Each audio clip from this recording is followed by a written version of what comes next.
서양 미술사에 관심이 생기기 시작할 때 한 번쯤 도전해보는 책이 있습니다. 곰브리치의 서양 미술사인데요. 선사시대부터 현대미술까지 방대한 서양 미술사를 한 권에 정리했기 때문이죠. 서양 미술사에 곰브리치가 있다면 한국 미술사에는 이분이 있다고 소개해드리고 싶습니다. 주먹도끼부터 현대미술까지 한국 미술 통사를 꿰뚫고 계신 분입니다.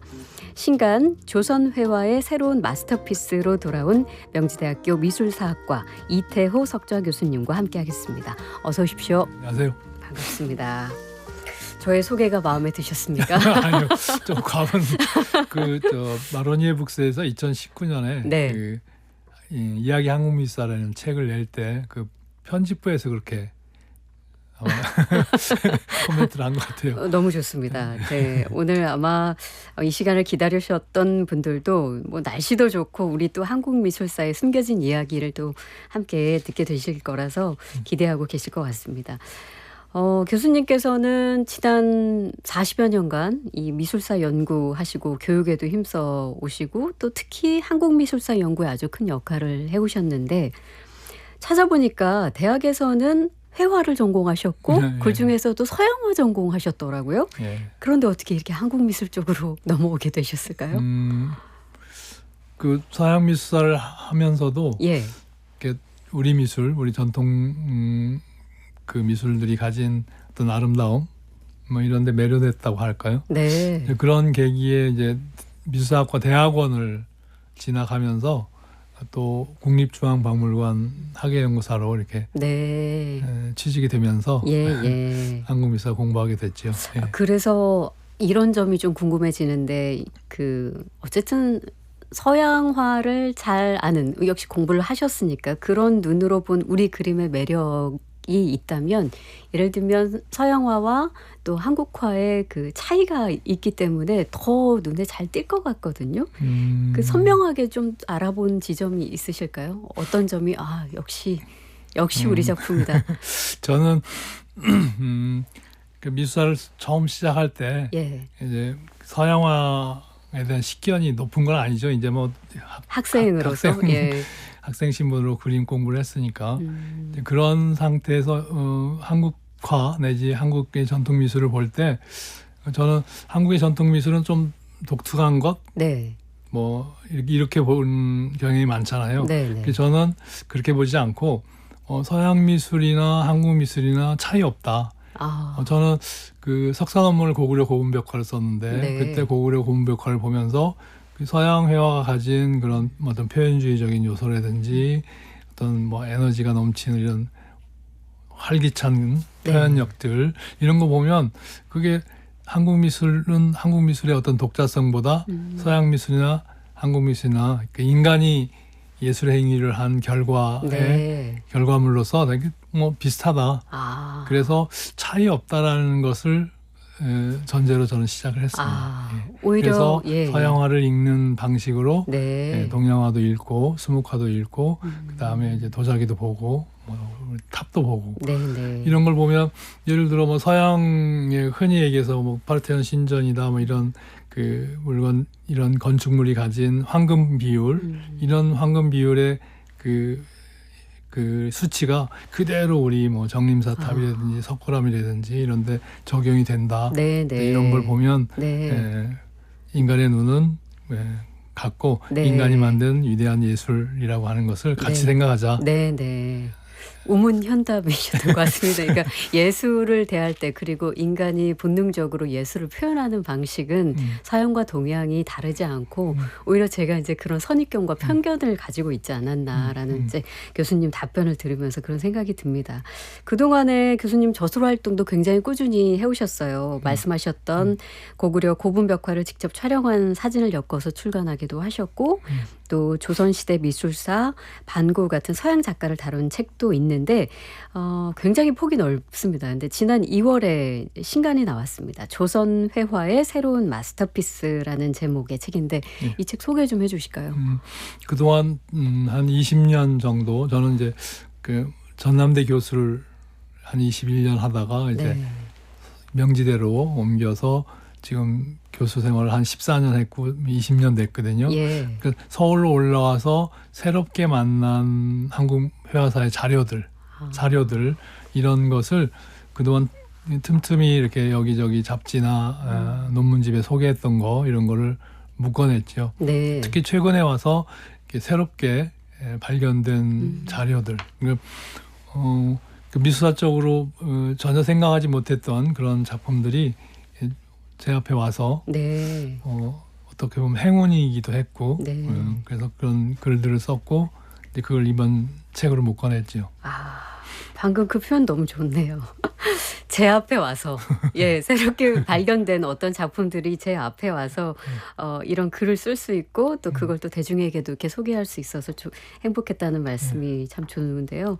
그 어느 기사에 보면은 말씀하신 대로 그 새롭게 발견됐다는 것이 실제로 기존에는 발견되어지지 않았다가 지금에서야 발견된 작품도 있지만 뭐 기존 통설을 좀 보완하거나 수정할 만한 그런 작품들도 있다고 들어서 그 얘기 좀 재밌게 소개해 주시면 좋을 것 같고 제가 이제 책의 목차를 쭉 보니까요. 가장 먼저 겸재정선의 회화세계에 관한 부분을 또 서술을 해 주셨던데 겸재의 작품을 가장 먼저 주목하신 이유는 뭘까요?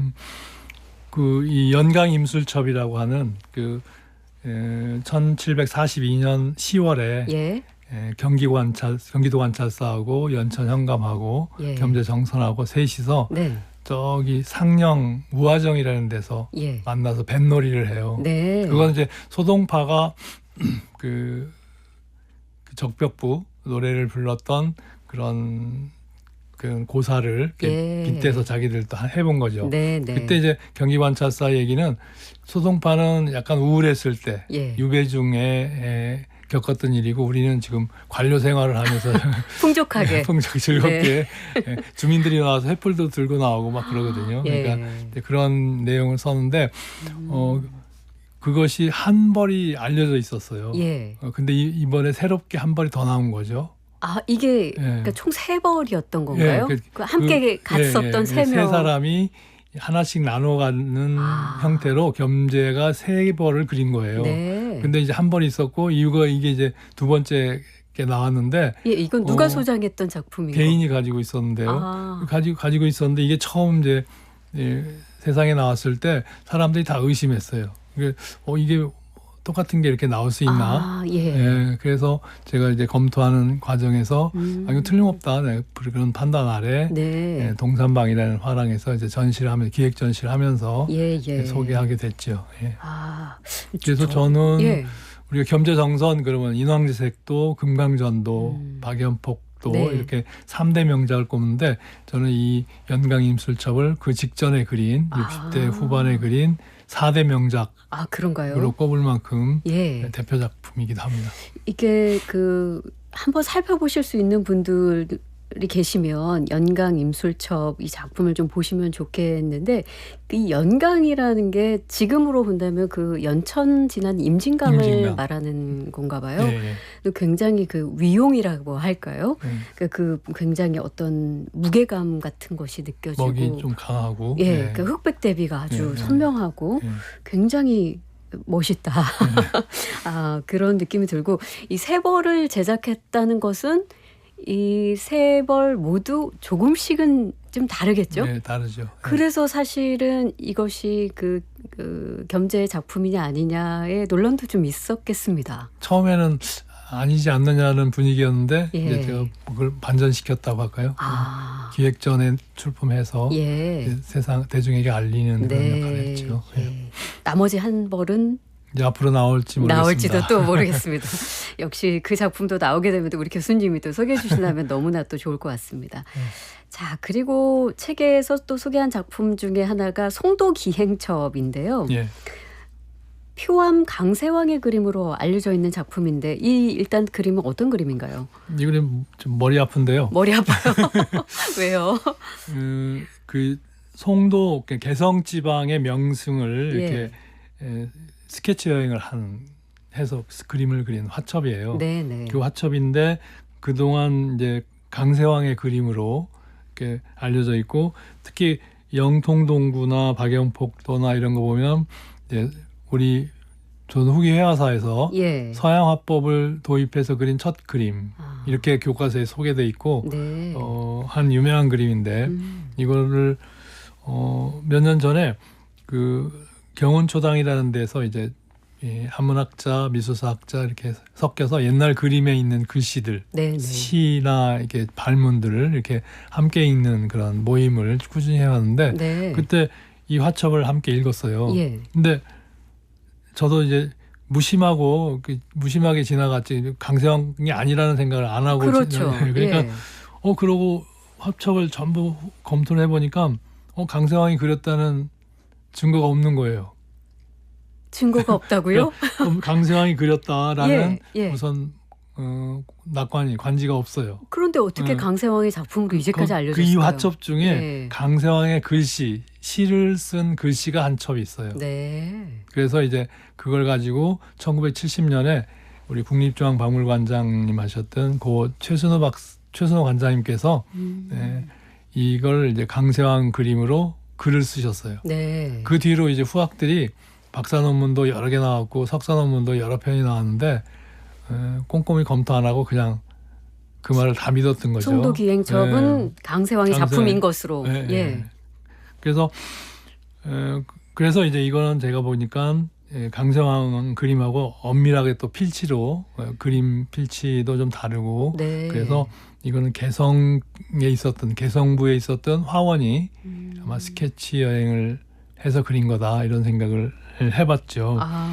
우리가 이제 진경산수화, 조선후기 진경산수화 하면 겸재정선인데 아까 연강임술첩이라든지 금강전도라든지 이런 그림들은 실제 가서 현장은 사생한 게 아니고 간략하게 이제 메모했다가 화실에 와서 다시 그린 거예요. 그런가요? 그래서 저는 우리 조선후기 진경산수화를 기억으로 그린 그림들, 그게 이제 겸재 금강전도나 이게 대표작이죠. 그 연강임술첩도 그렇고요. 그런데 이 송도기행첩은 송도의 명승들을 이 송도의 화가가 스케치북을 들고 가서 직접 보면서 그린 거예요. 여기 태종대 그림을 보면 바위 너럭바위에 앉아서 그림을 그리는 화가가 있어요. 화가 자신이 뭐 이런 그러니까 그 겸재처럼 기억으로 그리는 화가들은 대체로 현장과 비교하면 좀 닮지 않았어요. 그런가요? 자기 자의적으로 해석해서 그리니까. 근데 이제 이 사람은 현장을 닮게 그리려고 노력했죠. 아니 근데 지금 너무 충격적인 말씀을 아무렇지도 않게 말씀하셔가지고 그 이유가 뭐냐면 그러니까 그동안은 정설처럼 강세왕의 작품 송도기행첩으로 모두가 알고 있었는데 이제 우연한 계기에 이제 연구를 하시다가 이것은 강세왕의 작품으로 볼 만한 근거가 없다라는 걸 발견하시고 주장을 하게 되셨는데 이 문제 제기를 하셨을 때 굉장히 미술사학계에 파장이 컸을 것 같거든요. 여전히 또 한편에서는 이건 표암의 작품이다라는 근거를 대고 주장하시는 분들도 계실 테니까 어떤 일들이 벌어졌을까요? 근데 큰 일은 벌어지지 않았어요. 그렇습니까? 왜냐하면 우리나라의 그 학문 풍토, 학계의 그 분위기 이런 것들이 그렇게 논쟁하고 이런 게 잘 안 되는 나라 같아요. 그렇습니까? 그러면 이제부터는 이것은 강세왕의 그림이 아니고 아까 말씀하신 대로 개성부 화원의 누군가 그림이다. 그림이다로 그건 제 주장이 됐고 그다음에 이제 강세왕으로 이제 박사 논문들을 쓰시고 석사 논문 쓰시고 했던 연구자들은 여전히 강세왕 이다라는 주장을 그냥 펼치고 있는 것 같아요. 그러면 아직도 추정이긴 합니다만 이 송도기행첩의 그러니까 진짜 작가는 그럼 발견이 안 된 거네요. 그렇죠. 아직까지는. 아까 뭐 그 나름대로 학계에서 거론되고 있는 어떤 인물이 있거나 그러진 않습니까? 그런 건 없는 것 같아요. 그런 건 찾을 길이 없어요. 그리고 워낙 그림이 독특해서 어떤 화가하고 유사한 화풍으로 이렇게 비교해서 이 화가 그림이 아닐까 하는 생각을 갖게 하지 않는 너무 독특한 화풍을 개성이 강하고 독특해서 이렇게 서양화적인 시각이 이렇게 들어오고 화풍도 입체감이라든지 원근감을 이렇게 쓴 걸 보면 개성이라는 지역이 중국하고 사신들이 왕래하면서 서양 화법이 이렇게 일찍 들어와 있었을 것이다 이렇게 판단을 했죠. 그 또 이어서 궁금해지는 점이 이 표암 강세왕의 그림이 굉장히 개성이 있고 독특하다 지금 그 말씀을 해주셨는데 최근에 이 강세왕의 작품이 발굴되기도 했다면서요? 또 다른 작품 어떤 걸까요? 그래서 이 송도기행첩이 강세왕이 아니다 해서 이제 강세왕이라는 화가가 이제 추락할 뻔했는데 산소화로는 추락할 뻔했는데 그러니까요. 그러고 났더니 둔지정 화첩이라고 그 용산에 둔지산이라고 하는 산이 있었어요. 둔지산은 둔전, 그러니까 국가가 관리하는 어떤 군대나 목장이나 이런 걸 운영하기 위해서 땅을 갖게 되는데 그 땅을 둔전이라고 했거든요. 그래서 그런 둔전과 함께 있었던 지역이에요. 그래서 남산에서 용산 쪽으로 이렇게 뻗은 산줄기거든요. 거기서 살았던 집이 나왔어요. 집 그림이. 집 그림이요?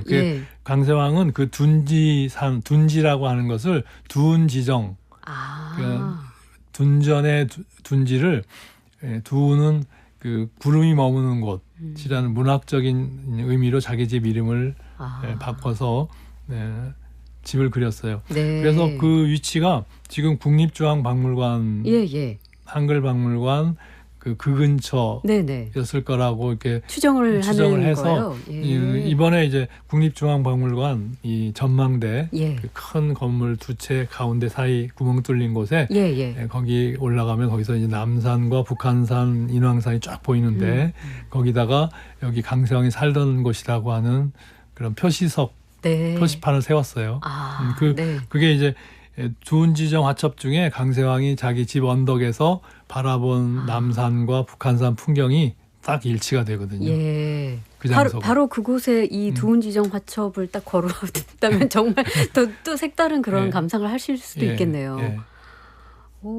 강세왕이 이제 그 당시 회연동 쪽에 남산 북쪽에 살았는데 그 남산 북쪽 기슭에 살았는데 추워서 그랬는지 남쪽에 그렇게 자기 그 별서라고 하죠. 우리 지금 세컨하우스를 두고 이렇게 지냈죠. 그때 이제 강세왕이 또 서울시장 한성 판윤을 또 지내고 하는 벼슬살이를 했거든요. 그래서 막 그런 어떻게 보면 그런 권력이 그런 새로운 집을 만들게 했다 이런 생각을 해봅니다. 지금 이제 교수님이랑 이런 이야기를 한참 나누고 있는 와중에 카카오톡 오픈 채팅방으로 보뜰마을님께서 옛날 화첩들의 진위를 판별하시는 뒷이야기 이거 너무 재밌다고. 저희들은 뭐 이런 어떤 미술사학의 그런 뭐 어떻게 새롭게 진위를 판별하고 기존의 정설로 여겨졌던 것이 뒤집어진다든지 이런 이야기를 알기가 어려우니까 아마 흥미롭게 지금 들어주고 계신 것 같습니다. 아까 그 얘기 잠깐 언급해 주셨는데 그 예를 들면 송도기행첩처럼 실제로 그 현장에 가서 스케치를 하는 방식으로 그림을 그리는 그런 방식이 있고 예를 들면 그 정선의 박연폭포 같은 경우는 잠깐 가서 이제 보고 기억에 의존해서 그림을 그리는 방식이 있다고 했는데 그 어떤 차이 때문에 이렇게 진행이 될까요? 그리고 그 화풍에서도 어떤 큰 차이가 보일까요? 그러니까 그 지금 송도기행첩에 있는 박연폭포하고 겸재정선이 그린 박연폭포를 비교하면 그 송도기행첩은 현장 사생이에요. 그러니까 폭포가 위로 올라갈수록 좁아지고 서양화법식으로 토시도법식으로 그리고 이제 자기가 서 있는 위치에서 범사정이나 공호담이나 이렇게 그다음 벼랑들을 이렇게 표현했고 저 대흥산은 북문이 이렇게 위치해 있죠. 근데 겸재정선은 그 현장에서는 그림을 안 그렸어요. 그래서 친구도 사천이병이라는 그 시인 친구가 겸재가 그린 모양에 대해서 글을 쓰면서 저 친구는 붓을 안 가지고 다니면서 그림도 안 그리고 뒷짐만 지고 산책한다고 소요하다가 그게 정말 신기하네요. 그래서 이제 화응이 돋으면 자기 붓을 뺏었다. 그래서 뺏어서 이렇게 간략 스케치를 했다. 뭐 이런 얘기도 전하죠. 그래서 겸재정선의 박연폭포는 위아래를 길게 해서 폭포 길이를 2배로 늘렸어요. 그래서 그 겸재가 박연폭포 앞에서 느낀 감명은 폭포 소리죠. 그 우리 개성남봉가의 첫 소절이 박연폭 떨어지는 소리 이렇게 시작되잖아요. 그 감명을 폭포 소리감을 화폭에 담은 거죠.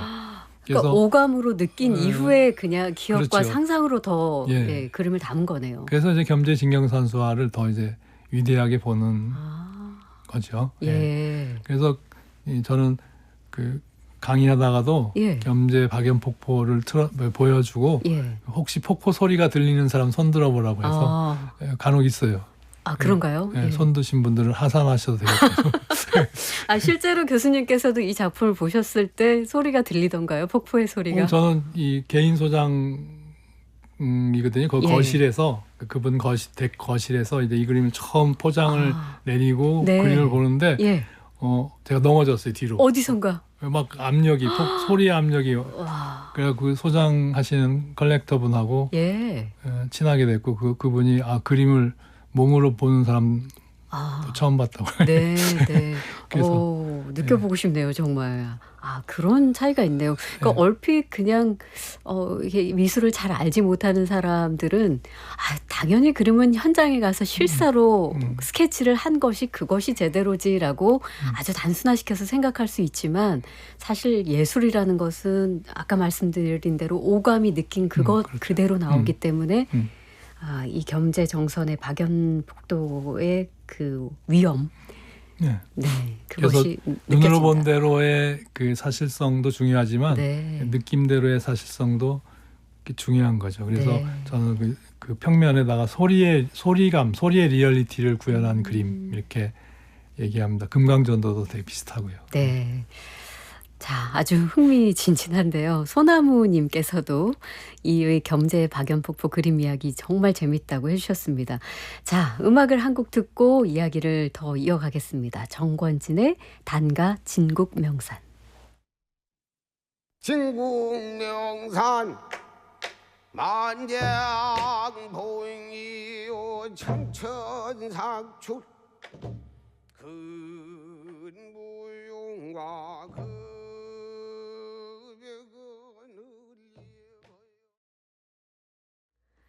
정권진의 단가 진국명산 듣고 왔습니다.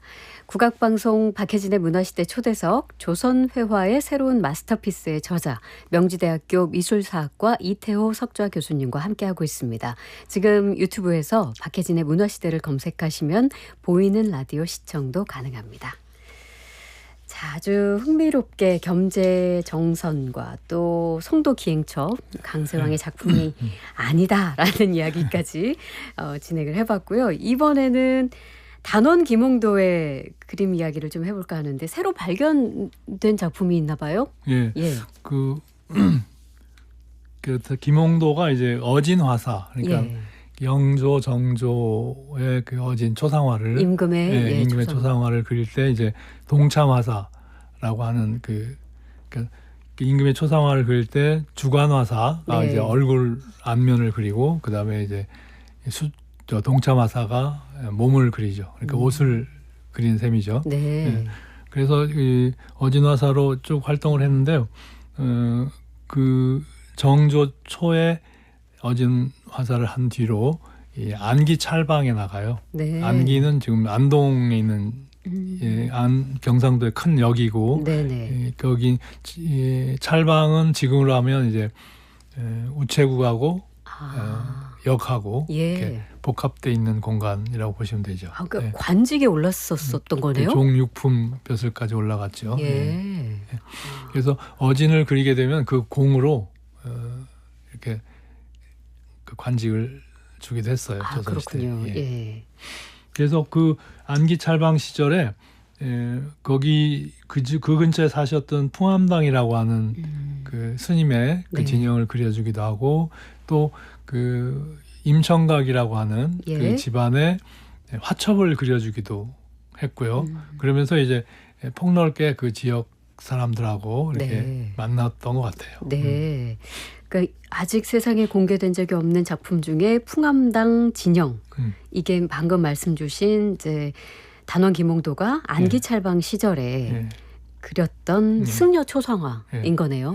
예. 그래서 이제 이 풍암당이 누군가하고 그가 이제 주석했던 절 이런 것들을 쭉 찾아다녔는데 결국 찾지 못했어요. 근데 그 경산에 앉아 계셨던 것 같고 그 다음에 이 안동 지역에 왔다 갔다 하면서 이 글을 잘 쓴 그러니까 그 시나 시문 경학에도 밝았지만 시문을 잘 쓴 그런 스님으로 유명했던 것 같아요. 그래서 김홍도가 그런 얘기를 듣고 또 풍모가 우아스럽다는 얘기를 듣고 초상화를 그 제자에게 그려준 거죠. 그래서 막상 이제 어진 화사이면서도 김홍도가 초상화를 그린 작품이 없었어요. 서직수라는 초상화를 이명기가 후배인 이명기가 이제 얼굴을 그리고 서직수 초상화의 몸을 김홍도가 그린 그런 사례가 있고 그 외에는 없었어요. 그런데 이게 이제 단원 김홍도가 그렸다고 하는 초상화가 나오는데 기존에 이제 스님들이 그리는 스님 화가 금화라고 하는 스님 화가들이 되게 초상화를 그렸는데 불화를 그리면서 그 스타일하고 완전히 다르게 옷주름에 굵은 먹선을 쓴 그래서 이런 그림이 새롭게 나와서 또 그 뒤로 또 살펴보니까 이와 아주 같은 스타일의 그림이 스위스에 가 있는데 추파당이라고 하는 스님의 진영이 나왔어요. 이게 영남 지역에서 아주 큰 스님이셨는데 그 스님 또 이제 어디 계셨는가 하고 쭉 찾아보니까 산청에 산청의 심적사라는 절에 모셔져 있더라고요. 그 부도 그 승탑이 그리고 마곡사에 또 재봉이라고 하는 진영이 재봉 스님의 진영이 마곡사에 있는데 또 마곡사에 갔더니 그 김홍도 스타일의 그림이에요. 특히 마곡사는 이 재봉 스님은 정조 때 정조에게 이제 아들이 그 생기기를 기원하는 그런 기도를 해서 순조가 나왔죠. 그래서 이 마곡사가 크게 이제 왕실의 후원을 받았는데 보니까 바로 이 마곡사에 그 중창할 때 마곡사를 중창할 때 그 대광보전이라고 하는 글씨를 표암 강세왕이 써줬더라고요. 그러니까 스님하고의 인연 그다음에 특히 이제 단원 김홍도는 강세왕의 제자로 알려져 있죠. 그러니까 이런 인연으로 이렇게 김홍도가 승려 초상화를 3점이나 남겼다. 이렇게 정리를 해봤죠. 물론 이제 김홍도가 그렸다는 건 풍암당 진영 1점이고 나머지 2점은 그 김홍도가 그렸다고 안 썼으니까 그래서 김홍도 아직은 추정인 건가요? 유파로 김홍도 화풍의 형식 유파로 이렇게 정리를 해서 발표를 한 적이 있습니다. 그 우리는 이제 김홍도를 생각하면 너무 풍속화로 유명하시기 때문에 뭐 당연히 이제 그 어진을 그리기도 했다 이 정도까지는 알고 있었지만 스님의 초상화를 그렸다는 몰랐지만 이제 방금 교수님의 설명대로 풍암당 진영이 발견되면서 단원의 작품 중에서 유일하게 지금 발견이 된 승려 초상화이고 이게 또 어느 부분에서는 다른 승려 화가들에게도 초상화의 뭐 전형이 된 중요한 작품이다 이런 설명도 있던데 그렇습니까? 그런 것 같아요. 그러니까 그동안은 이제 스님들 진영 초상화는 전부 그 스님 화가가 그려온 걸로 이렇게 알고 있었는데 그 그림 스타일은 아주 가는 불화를 그리는 선묘 방식이거든요. 약간 어떻게 보면 약간 그 회화적인 기량이 조금 이렇게 부족한 부분들을 또 눈에 보이고 그러는데 이렇게 도화서 화원 출신이 스님의 초상화를 그렸다는 게 큰 의미가 있고 그만큼 이 세 스님은 정치적으로도 그 당시 이제 권력하고 네. 같이 가까이 이렇게 있었던 교분했고 인물이었다. 그게 이제 김홍도 화원이라는 화원이 그 초상화를 그릴 수 있었던 여건도 되고 했던 것 같습니다. 예. 이건 좀 개인적인 질문일 수도 있습니다만 이런 그림을 보면서 이것은 단원의 그림이다라는 것을 물론 이제 수없이 많은 연구를 하시면서 당연히 알 수 있겠지만 화풍을 알아보기까지의 그 미술사학자들 어떤 노력을 하는지 그런 게 좀 궁금합니다. 방금 교수님이 이걸 보아하니 예를 들면 승려복의 이 굵은 선을 진한 먹으로 색칠을 했다든지 뭐 이런 걸 봤을 때 단원의 그림이다 이렇게 말씀하신 것처럼 어떤 점들이 이렇게 딱 눈에 띄게 알아볼 수 있을까요? 그 이제 김홍도의 그림을 이제 다 봐야죠. 그렇죠. 꾸준히 연구를 하신 살면서 결과겠죠. 다 봐야죠. 그러니까 특히 김홍도는 이 불교하고도 이게 친연성이 있어서 그 수원 용주사 그 탱화 그릴 때도 감독으로 참여했고 특히 이제 연풍 현감 시절에는 거기 연풍 현에 있는 사찰에 공덕을 올려서 아들을 낳았다 뭐 이런 얘기도 전하고 또 불화강을련 보살이나 승려 관련 그림도 상당히 그렸죠. 그래서 이제 이 그림은 이제 얼굴 묘사법은 기존 승려 화가들이 그리지 않은 화원들의 그 초상화법, 일반 문인들 관료들 그리는 초상화법을 보여주고 특히 옷주름 방금 말씀하셨지만 옷주름이 김홍도가 그린 그 신선도들의 옷주름 스타일하고 이제 유사하다. 닮았죠. 충격적인 얘기 하나 더 해야 될 것 같아요. 이거는 지금 안산에 사시는 분들은 굉장히 섭섭해할 만한 주장도 하셨던데 지금까지 단원 김홍도의 고향은 경기도 안산으로 알려져 있습니다. 거기에 단원구가 또 있잖아요. 근데 이것이 아니라고요? 저는 이제 그게 이제 김홍도가 안산 사람이라고 하는 것은 근래 제시된 거예요. 그러니까 강세왕의 박사 논문들이 나오면서 그 강세왕이 또 김홍도에 대해서 쓴 글 중에 어려서 나한테 그림을 배웠다 이런 글들이 남아 있어서 그때 그 시절에는 강세왕이 제야 인사로 이렇게 떠돌면서 처가가 있었던 안산에 한 30년을 지냈다. 처가 근처에 살았다. 처남들하고 아주 친했거든요. 그래서 그런 이제 기록에 의존해서 김홍도가 어려서 강세왕의 그림을 배웠으면 그러면 강세왕 안산 시절에 김홍도가 안산 사람이어서 만났을 거다. 이렇게 추정을 했죠. 아주 자연스럽게. 아주 추정이지 아주 근거는 없거든요. 그런데 그게 또 하나는 저는 이제 그 당시 이 사대부가들이 서울로 진출하는 지방 사대부가가 서울 진출하는 것도 어려웠지만 특히나 중인층, 서민층들은 더 어려웠다고 생각이 들거든요. 그리고 그런 과정에 김홍도의 그 집안을 보면 무과 집안 출신이고 상당히 부를 축적한 무과 집안 출신으로 이렇게 나오는데 제가 그 안기 찰방 시절에 임청각 주인에게 그려진 화첩을 만나게 됐어요. 그래서 그 화첩에 송관자라고 하는 사람이 발문을 썼는데 김홍도는 낙성 사람, 한양 사람, 한양 사람이고 한양입니다. 한양은 그 청계천변에 있는 그 다리 이름이에요. 그래서 수표교 근처에 있거든요. 그래서 그건 바로 이제 그건 김홍도의 그 태생과 삶터를 이렇게 지적해 준 거죠. 이게 유일한 기록이에요. 사실은 김홍도가 어디 살았는지의 기록. 그런데 어떻게 호가 단원으로 붙게 되었을까요? 그 단원이라고 하는 호는 지금 안산에서 단원이라고 하는 박달나무 뜰 언덕이 있긴 있는데 지명이 있거든요. 있는데 그 강세왕이 쓴 단원기 김홍도가 단원이라고 호를 갖게 된 연원을 이렇게 쭉 써줬거든요. 거기에 이제 명나라 때 이류방이라고 하는 유명한 문인 화가의 호를 따라서 단원이라고 지었다.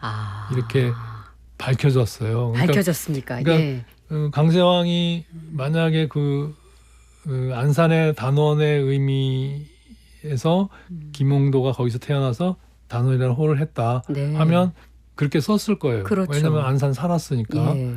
그런데 그렇게 안 썼거든요. 그러니까 명나라의 유명한 문인 화가의 호를 따랐다. 네. 이렇게 이제 쓴 걸 보면 좀 저는 믿기 어려운 믿기 어렵다 이런 생각을 했어요. 근데 이것도 사실은 좀 복잡하고 큰 문제죠. 그렇죠. 네. 예. 이제까지는 사실 기존에 제가 설명드린 네. 그렇게 알고 계신 분들이 훨씬 많이 계시고. 안산시에서는 저를 별로 안 좋아했거든요. 연락을 받으신 적도 있으십니까? 민호 연락은 안 받았고요. 네네. 그렇군요. 제가 좀 또 되게 독특하다고 느낀 지점은 아까도 잠시 제가 언급을 해드렸습니다만, 이 김홍도는 뭐 조선시대 화가이고 아까 풍속도로 굉장히 유명하고 뭐 어진도 그리고 했지만 관료였다는 사실은 많이 몰랐던 것 같아요. 근데 아까 교수님이 예를 들면 어진을 그렸던 화가에게는 이제 관직을 주기도 했었다 당시에 그런 말씀을 해주셨는데, 그렇다면 이런 관직을 겸하면서 그림을 그렸다는 것은 이 화풍에 어떤 영향이 좀 있었을까 하는 그런 궁금증이 생기더라고요. 아주 좋은 지적, 아주 날카로운 지적이시네요. 그렇습니까? 예. 김홍도의 예를 들어보면 김홍도가 연풍 현감을 할 때까지는 쭉 이제 그런 관변 일을 하면서 자기 그림을 그렸죠. 그러니까 풍속화를 그렸던 산수화를 그렸던 이런 이렇게 스님 초상화를 그렸던 이런 그림들을 보면 이렇게 무르익었다는 생각이 안 들어요. 네. 열심히 그리려고 하는 흔적을 보이죠. 네. 근데 그렇게 이제 종육품으로 울산 관목관도 지냈고, 그다음에 안기 찰방도 지냈고, 연풍 현감을 마지막 네. 지내요. 그러니까 예. 고을 수령을 한 거죠. 네. 고을 수령을 하면 상당히 이렇게 권력이 생긴 거잖아요. 거죠. 예. 우리 연속극이나 이런 데 나오는 거 보면 고을 수령 가서 이제 하는 큰 첫 번째 행위가 지역 부자들 모아놓고 네 죄를 네가 알렸다.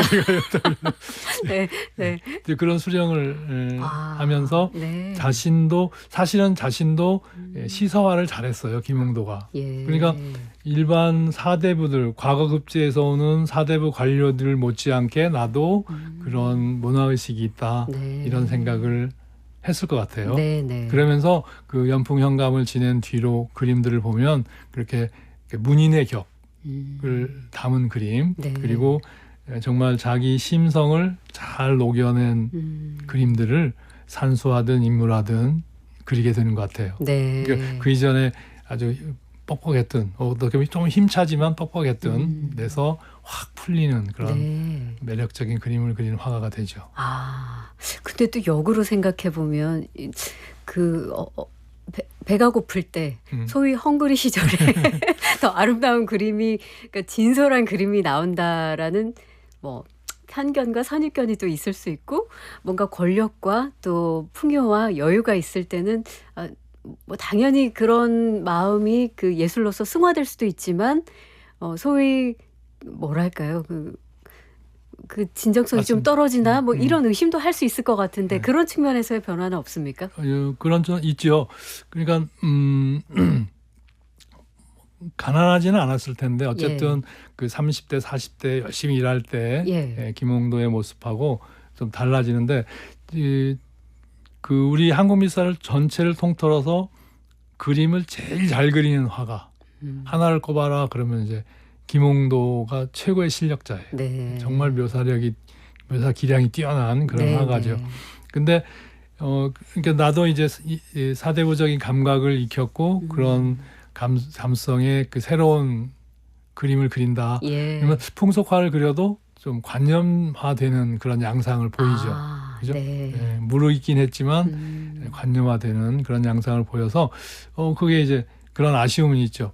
좀 더 리얼리티를 갖춘 그런 사생 그림들이 말년에 더 이렇게 왕성했으면 좋았는데 그런 이제 생각도 들게 하죠. 네. 너무 흥미진진하고 재밌습니다. 다시 한번 그 단원 김홍도의 작품들을 한번 감상하고 싶은 그런 마음이 드네요. 실제로 7426번 쓰시는 분께서도 지금 조선시대 고전 공부하고 계신데 이태우 석자 교수님 그림 이야기 들으면서 눈이 번쩍 뜨일 정도라고 말씀하시고 3967번 쓰시는 분께서는 아까 겸재의 금강전도 앞에서 숨이 턱 막혔던 그런 기억을 소환해 주시기도 했습니다. 네. 좋은 정보 주셔서 감사하다고 해주셨고요. 자, 이렇게 어떤 기존에는 알지 못했던 새로운 작품이 드러날 때마다 연구자들 굉장히 신이 날 것 같아요. 정말 신나는 일이에요. 네, 정말 신이 날 것 같아요. 그러니까 세상을 떠난 그런 예술가들의 이제 그 인생 그리고 그들의 생각의 변화, 또 삶의 변화, 예술의 흐름 이런 것들을 전체적으로 작품을 통해서 이제 살펴볼 수 있기 때문인 건데 교수님 막 신난다 지금 설명해 주셨는데 실제 새로운 작품 발견했을 때 교수님의 표현으로 해주신다면 어떤 감정이 드시나요? 정말 신나는 일이에요. 예. 그러니까 저는 이제 2017년에 정년하고 10년 됐는데 저희가 정년할 때 그 정년 이후의 목표를 글을 안 쓰겠다. 왜요? 글 그만 쓰고 저도 이제 유람하면서 스케치하고 다니고 뭐 이런 인생을 꿈꿨는데 그 꿈이 전혀 실현되지 않고 허망하게 이게 나오니까 이걸 이제 써야 되잖아요. 그래서 쓰는 일도 즐거웠지만 아무튼 그 제가 제 인생의 목표를 이렇게 망가뜨릴 만큼 정말 좋은 정말 신나는 일이 이렇게 벌어졌죠. 그래서 이 책에 아마 두세 점 빼고는 전부 정년 후에 정년 후에 10년 동안 쓴 글들이 연구하시고 쓰신 그런 글입니다. 자, 그러면 이제 이 조선회화의 새로운 마스터피스 교수님의 신간 이 책에 수록한 그림 중에 저희가 오늘 다루었던 그런 작품 말고 혹시 또 소개해주고 싶은 그런 작품이 있으시다면요. 맨 마지막 그림인데요. 소그림. 소요. 한국인이 사랑한 정말 소. 소 많이 먹잖아요. 그게 의외로 조선시대 그 소를 이렇게 많이 드셨더라고요. 그 기록으로도 나오는데 어쨌든 그 크리스티 그 한국 그 전시 프리뷰에 크리스티의 그 수라공이라고 하는 사람의 소그림이 이렇게 처음 소개되는데 이게 이런 소그림을 그 김식 이런 그 화가들이 그린 게 있었어요. 기존에 이경윤이나. 근데 이 소의 특징은 뭐냐면 소뿔이 좌우로 뻗어 있어요. 이거는 그래서 저도 그렇지만 미술사 연구자들이 다 이거는 중국 양자강 물소다. 양자강의 무소를 그린 중국의 그림을 보고 그린 화풍이다. 중국 화풍의 부재다. 뭐 이런 식으로. 이렇게 이제 생각해 왔는데 이 수랑옹이라고 하는 그 새로 등장한 사람들이 이 사람을 찾아보니까 바로 이제 그런 김식 이 집안 사람이었어요. 그 김알로라고 하는 그런 후손인데 바로 그걸 그러면서 이 소에 대한 책을 찾다가 제가 그 재밌는 책을 만난 게 김동진 박사라는 분이 그 조선 생태 환경의 변화를 쓴 조선 생태 환경사라고 하는 책이 있어요. 거기에서 그 조선 초기에 이 명나라에 양장에 있는 물소를 보내달라고 이렇게 요청을 명나라 정부한테 조선 정부가 했는데 안 보내줘요. 명나라가 되게 폐쇄적이었거든요. 그래가지고 이제 꾀를 낸 게 오키나와 무소를 데려다가 조선 소하고 교미를 시켜서 이 소를 만든 거예요. 그러니까 교수님, 근데 어떡하죠? 시간이 지금 너무 아쉬울 정도입니다. 그래서 제가 다 말씀 주시면 아마 지금 호기심에 아마 분명히 찾아보실 것 같아요. 이 그림과 관련된 이야기는 교수님의 책 조선회화의 새로운 마스터피스에서 꼭 살펴보시기를 제가 권해드리겠습니다. 그래서 이것도 조선의 화가가 사생한 그림이다. 네. 조선 그림이다. 이렇게 감사합니다. 쓴 거죠. 자, 국악방송 박혜진의 문화시대 초대석, 지금까지 조선회화의 새로운 마스터피스의 저자, 명지대학교 미술사학과 이태호 석좌 교수님과 함께했습니다. 오늘 고맙습니다. 감사합니다.